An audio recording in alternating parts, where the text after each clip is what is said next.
Her valgte vi på den gode gammeldags manér i et badekar.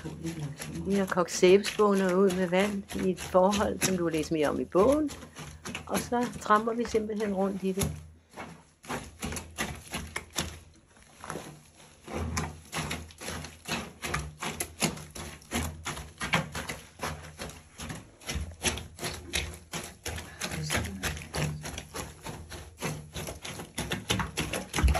Fordelen ved at gøre det i et badekar, det er jo, at man kan stoppe op undervejs og tage fat i den, som jeg gør her, og mærke efter, om jeg synes, den har fået så meget, som den skal.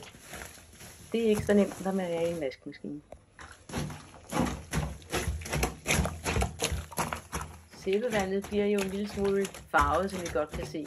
Det er dels lanolin fra selve ulden, og så måske en lille smule overskudsfarve. Men vi skyller den 3-4 gange, når vi er færdige med at vaske.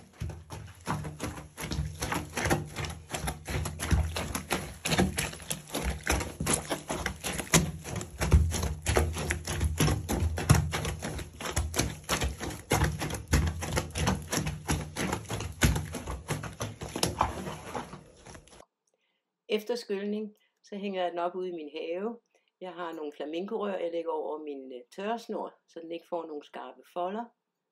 Så drypper den af.